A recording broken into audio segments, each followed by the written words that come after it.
személyiség fejlődésnek, illetve a személyiség átdolgozásnak pontosabban igen nagy jelentősége van, hogy ha arról beszélünk, hogy az én beletágul egy magasabb valóságba, mert lehet olyan megközelítésekkel is találkozni, akik arról beszélnek, hogy valaki eleve a tetejét, például csak meditációt gyakoroljon, azzal foglalkozzon, és ugyanakkor a személyiséggel pedig ne foglalkozzon, vagy ne foglalkozzon olyan jelentőséggel. Hát ugye a személyiségünkkel nem tudunk nem foglalkozni, mert minden másodpercben megéljük, és ez az én tudat.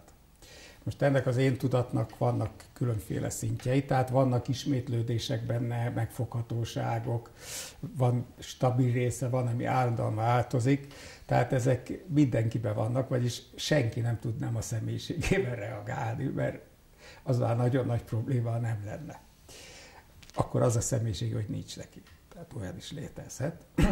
Na most az, hogy én különféle utakon járok, az azt jelenti éppen, hogy csinálok valamit, amitől megváltozik a tudatosságom. Most persze itt hozzátartozik, én azért mondom ennek a fekete részét, hogy nagyon sokan, akik meditálnak, azok nem meditálnak, mert az nem meditáció, amit csinálnak, az mondjuk önbecsapás, vagy folyamatos álmodozás, vagy egészen más. Tehát a meditáció az nagyon pontosan körülhatárolt dolog. Azt is, meg az irányítottat, a nem irányítottat, szerintem nagyon nagy a káosz, de most picit nem akarom a meditációt behozni, hanem azt akarom ezzel mondani, hogy a tudatosságunk az meghatározza azt, hogy én önmagamat hogy élem meg. És ez határozza meg elsősorban. Vagyis az, hogy az én személyiségem mennyire tudatos bennem, azt a pillanatnyi tudatosságom határozza meg, amit ugye hozzátartozik valamilyen tudatállapothoz. És ezt nagyon fontos érteni. Tehát, hogyha valaki azt akarja, hogy a személyisége a fejlődés irányába haladjon, és ezt összekapcsolja egy tudatosság növekedésével, akkor nagyon jól teszi. Ha nem teszi meg, akkor bajok lesznek. Vegyük az egyik példát. Ha tágul a tudatossága, de a személyisége nem fejlődik ezzel, akkor elszakad a tudatosság és a személyiség. És ebbe a szakadékba csomó kóros megélése lesz. Na most, akik úgynevezett spirituális úton járnak, ezek nagy része ebbe a szakadékban van. A másik probléma, hogyha én a tudatosságomat nem növelem, hanem mondjuk a személyiségemet teszem egyre ismertebbé, az az út is el fog akadni, mert a tudatosság változása nélkül nem fogok tudni tovább menni. Tehát ezért például az, hogy nagyon sok segítséget tud adni mondjuk egy kognitív terápia, amelyek a gondolkozással dolgozik.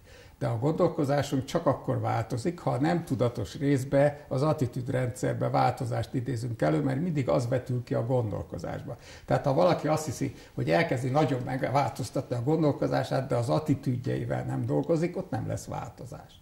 Csak becsapja magát. Viszont az attitűdökkel nem lehet racionális tudatban igazán dolgozni. Tehát ha valaki ezen a szinten van, az már módosult tudatállapotba kell, hogy kerüljön.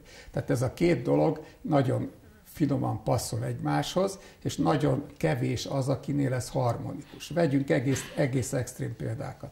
Valaki elvonul ettől a fogyasztó társadalomtól, és mondjuk visszavonul a lakásába, és alig érintkezik a világgal, és ő nagyon sokat meditál. Most lehet, hogy a tudatossága kitágul maga az alatt, amit ő meditáció alatt ért és csinál, de utána ezt nem kapcsolja össze a realitással, vagyis a környező fogyasztó társadalom szörnyűségeivel, ezért a racionalizálás nem fog történni. Tehát azok az élmények, amiket ő megél ebbe a megvászult tudatállapotban, higgyük el, hogy abban van, azt nem fogja visszahozni a reális valóságba. Elszakad a kettő egymástól. Még inkább vissza fog vonulni, és nagyon-nagyon bölcsnek és okosnak hiszi magát, csak nem tudja megvalósítani. Most ugye most visszalépek egy pillanatra a jogába.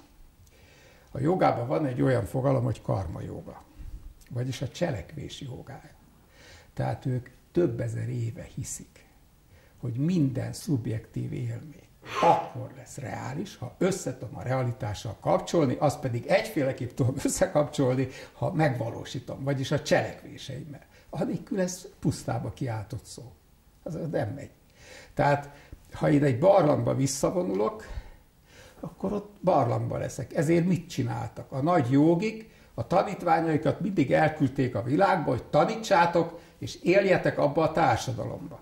És azért küldték Amerikába először őket, mert az volt a leginkább olyan, ahol változást lehetett előidézni. Hát a múlt évszázad erről szólt. Minden nagy jogit elküldtek, nem maradtak bent a barlangba, azt mondta, menj el és taníts.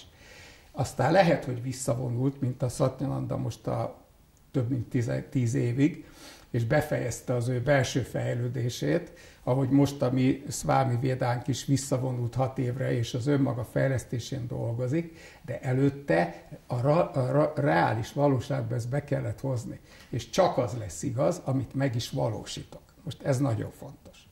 Tehát ez a két dolog, ahogy fut egymás mellett, ha ez nincs harmóniában, ezt úgy éled meg szubjektíve, hogy harmonikus vagy. Harmonikus vagy a fogyasztótársadalomban is, harmonikus vagy, amikor meditálsz, harmonikus vagy, amikor alszol, amikor szeretkezel, mindig harmonikus vagy. Az lesz harmonikus, akiben ez a két dolog össze tud kapcsolódni, mindig abban a jelenségben, abban éppen benne van. Kérlek, mondja másikra is példát, ha valaki viszont a tudatosságát, vagy a tudatát nem tágítja, igen. És csak a személyiségét fejleszti. Igen, akkor a személyiségének egyik oldalát fejleszti, mondjuk azt mondja, hogy én úgy tudom magamat megélni, hogy minden vágyam beteljesül. És tegyük fel, hogy nagyon gazdag lesz, és tényleg sok mindent tud csinálni, hogy beteljesül a vágya. Akkor ő neki ott torzul el a személyisége, hogy az igazán fontos dolgok a vágyak beteljesülése. Ennek az lesz a következménye, hogy egyre nagyobb függőségbe kerül a vágyaitól. Tehát, hogy elkezd eltorzulni. És elengedi azokat a kapcsolatokat, amelyek még a fogyasztótársadalom értékes részéhez kötik is. Nézd meg a gazdag embereket, hát törvényen kívül helyezik magukat, nekik mindent szabad. Hát igen, ám csak minden cselekvésnek karmikus következménye van. Tehát amikor ő hajszolja ezeket a vágy megvalósításokat, és minden eszközt ehhez felhasznál, akkor itt visszafele fejlődik. Tehát nem érik a személyisége, hanem torzul a személyisége. Tehát mert nincs harmóniában. Ugye a lehetőségek, amiket átválthatunk tárgyakba, megvehetjük, birtokolhatjuk, ha az nem az én fejlődésemet szolgálja, az karmikus értelemben negatív. Tehát nem az a baj, ha gazdag valaki, az sose baj. Mire használja a gazdagságát? Ez mindig ott kérdés. És az az ember, aki ezt úgy használja, főleg, hogy másoknak kárt okozzon, az negatív karmát termel, és ez ugye nem biztos, hogy ebben az életben, mert lehet, hogy a gazdaságával kivédi. Még az is lehet, hogy börtönbe se csukják, mert lefizeti, aki börtönbe csukta. Tehát ezeket meg lehet csinálni, de hosszabb távon nem.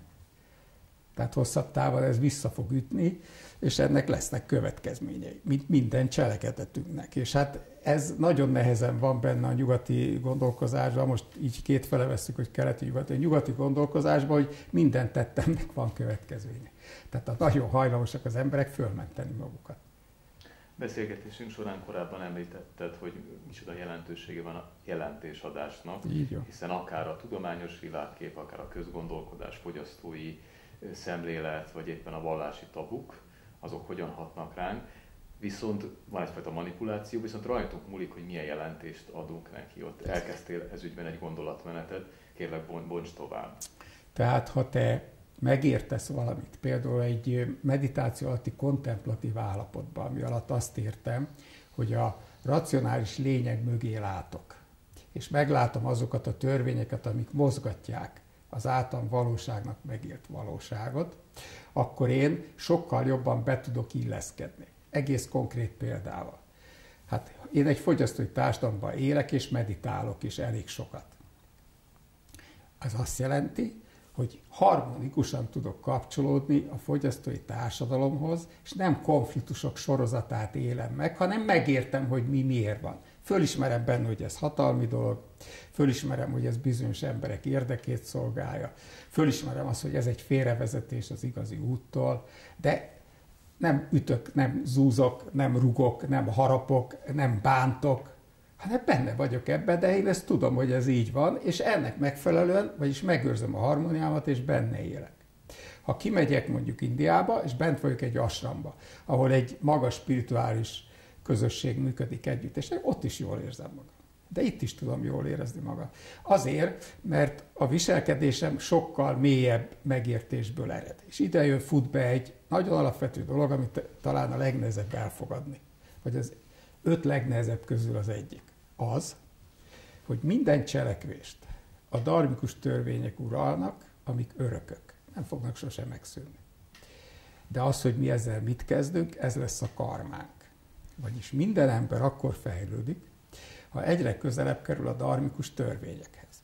És igazából a megvilágosodás azt jelenti, hogy a dharmikus törvényeknek megfelelően cselekszem, és nem hozok létre karmát.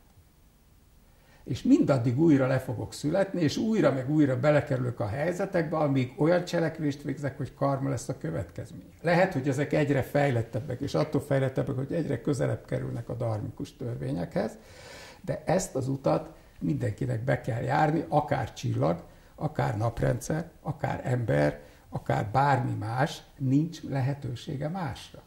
Hát ugye ezt kódolja le jól az asztrológia éppen. Ezeket a törvényeket. És minden olyan dolog, amelyik mögé tud menni a látszatvalóságnak, az csak úgy tud mögé menni, ha közelebb kerül a dharmikus összefüggésekhez. Nem teljesen éri el, nagy valószínűséggel, csak közelebb kerül. Ugye ezért van az, hogy minden szentiratot sokféle szinten lehet értelmezni. Minél közelebb kerül a dharmikus összefüggéshez, hogy azt megértik, annál többet ad. Ez az egyik oldala. A másik oldala az, hogy akik fogadják, mit tudnak belefogadni. Ugye ezért mindig egy nagyon nehéz helyzetben van az, aki közvetít a kettő között, mert akik felé közvetít, azoknak a képességét is figyelembe kell venni, meg azt is, hogy milyen közel kerül a dharmához. Bármelyik szentiratot nézzük, ugye az eredeti Bibliától kezdve a Bhagavad Gitán keresztül, akármelyiket, vagy egyszer a jógaszutrákat, a 196 jógaszutrát, az mind az örök igazságot tartalmazza. Csak olyan tudatállapotba kell kerülni, hogy én ezt észrevegyem benne, és ha én ezt tanítani akarom, akkor hogy tudom tanítani a többieknek? És ez egy ilyen, ez mindig igaz összefüggés. Tehát nagyon, nagyon lényeges az, hogy én próbáljam úgy élni az életemet, én erre biztatom a tanítványokat, hogy a karmájukat is éljék meg, tudatosan törekedjenek rá, de a mögötte lévő dharmikus összefüggéseket is vegyék észre. És akkor jutok el olyan dologhoz, hogy nem szenvedve szenvedek, hanem szenvedve fejlődök.